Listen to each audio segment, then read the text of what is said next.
Assalamualaikum warahmatullahi wabarakatuh.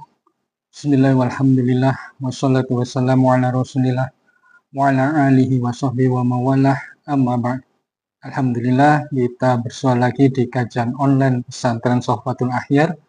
Di kesempatan ini kita akan insya Allah mengkaji bab masalah puasa sebagai bekal kita nanti menghadapi bulan Ramadan 1447 Hijriah. Insya Allah para pemirsa mungkin sudah paham dengan apa yang akan kami jelaskan nanti, tapi mudah-mudahan ada sedikit tambahan ilmu atau wawasan dengan kajian-kajian online dari Sohbatul Akhyar ini.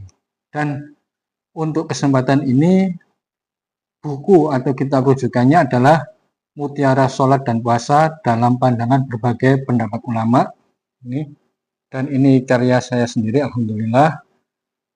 Dan di sini akan kita bahas mengenai bab yang puasa, mutiara puasa. Jadi untuk yang sholat kita lewati dulu, untuk menjelang Ramadan kita mengkaji masalah mutiara puasa.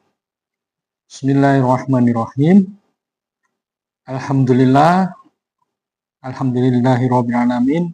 Segala puji bagi Allah yang telah mewajibkan puasa bagi kita semua sebagai salah satu pilar utama dalam agama Islam, yaitu sebagai salah satu rukun Islam. Sholawat dan salam semoga senantiasa tercurahkan kepada junjungan kita Nabi Muhammad SAW. Puasa Ramadan adalah ibadah yang sangat agung, yang membawa berkah spiritual dan keutamaan yang sangat besar dan tak terhingga. Namun yang perlu dipahami, dalam pelaksanaannya seringkali muncul pertanyaan seputar hukum fikih yang beragam di tengah masyarakat. Ini sebab karena ada banyak pendapat dari ulama tentang satu hal dalam rukun atau tata cara dalam melaksanakan ibadah puasa.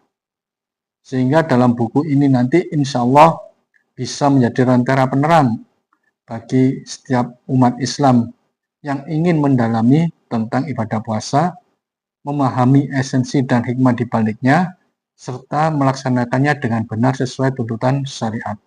Semoga Allah menerima amal ibadah kita semua. Amin ya rabbal alamin. Itu sebagai prolog dari buku ini. Kemudian kita akan membahas definisi puasa.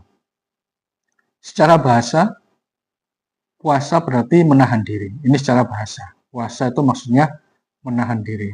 Tetapi dalam istilah syariah, istilah syar'i, puasa adalah menahan diri dari segala hal yang membatalkan puasa. Mulai dari terbit fajar ya, bukan terbit matahari, tapi terbit fajar hingga terbenam matahari. Disertai dengan niat karena Allah Ta'ala.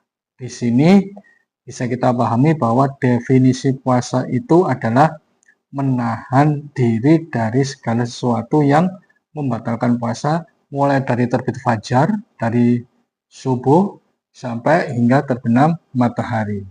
Dan dalam waktu ini yang perlu kita ingat adalah disertai dengan niat untuk melaksanakan ibadah puasa di malam harinya. Jadi kalau kita cuma menahan diri dari yang membatalkan puasa, tetapi kita tidak niat puasa, maka tidak dihitung sebagai ibadah puasa. Itu yang perlu kita pahami dari definisi puasa. Kemudian secara puasa. Puasa itu sudah dilaksanakan oleh umat-umat terdahulu. Dalilnya apa? Firman Allah Subhanahu wa taala, A'udzubillahi minasyaitonirrajim. Ya ayyuhalladzina amanu kutiba 'alaikumusyamu kama kutiba 'alal ladzina min qablikum la'allakum tattaqun. Artinya, hai orang-orang yang beriman, diwajibkan atas kamu berpuasa, sebagaimana diwajibkan atas orang-orang sebelum kamu, agar kamu bertakwa. Quran Surat Al-Baqarah ayat 183. Di sini ada penekanan bahwa kama kutiba 'alal ladzina min qablikum, sebagaimana telah diwajibkan atas orang-orang sebelum kita. Sebelum umat Nabi Muhammad, maka umat-umat Nabi yang dahulu itu juga diwajibkan untuk berpuasa. Dan ibadah puasa Ramadan mulai diwajibkan bagi umat Islam pada tahun kedua Hijriah. Jadi setelah Rasulullah hijrah dari Mekah ke Madinah, 1 tahun kemudian baru turun ibadah untuk melaksanakan puasa ini. Jadi Rasulullah belum melaksanakan ibadah puasa Ramadan selama di Mekah. Tetapi setelah beliau hijrah ke Madinah, baru beliau mendapat perintah untuk menjalankan ibadah puasa Ramadan. Kemudian kita mencoba mengupas dalil-dalil puasa. Kewajiban puasa Ramadan ditegaskan dalam Al-Quran dan hadis. Di antara surat Al-Baqarah 185. A'udzubillahi minasyaitonirrajim. Syahrul Ramadhanal ladzi unzila fihil Qur'anu hudan linnasi wa bayyinatin minal huda wal furqan. Faman syahida minkum syahra falyasum. Al-ayah. Artinya bulan Ramadan, bulan yang di dalamnya diturunkan Al-Qur'an sebagai petunjuk bagi manusia dan penjelasan-penjelasan mengenai petunjuk itu dan pembeda antara hak dan yang batil. Karena itu, barang siapa dari kamu hadir di negeri tempat tinggalnya di bulan itu, yaitu bulan Ramadan, maka hendaklah ia berpuasa pada bulan itu. Di sini berarti Allah SWT sudah menekankan bahwa di bulan Ramadan, kalau kita menjumpai bulan Ramadan, maka diwajibkan untuk berpuasa. Dan puasa juga merupakan salah satu rukun Islam. Sebagaimana sabda Rasulullah SAW, Islam itu dibangun atas 5 perkara. Yang pertama, bersaksi bahwa tiada Tuhan selain Allah dan Muhammad utusan Allah. Yang kedua, mendirikan sholat. Yang ketiga, menunaikan zakat. Yang keempat, haji ke Baitullah. Dan yang kelima adalah puasa di bulan Ramadan. Hadis dari riwayat Bukhari Muslim. Kemudian apa keutamaan puasa?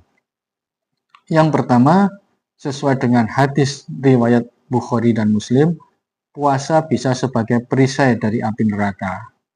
Sebagaimana sabda Rasulullah SAW, puasa adalah perisai. Kemudian juga dari riwayat Bukhari Muslim, puasa adalah ibadah yang istimewa. Allah Subhanahu wa taala berfirman dalam hadis qudsi, semua amal perbuatan anak Adam adalah untuknya, kecuali puasa. Sesungguhnya puasa itu untukku dan aku yang akan membalasnya. Ini keutamaan puasa yang kedua. Kemudian keutamaan puasa yang ketiga juga dari hadis riwayat Bukhari Muslim.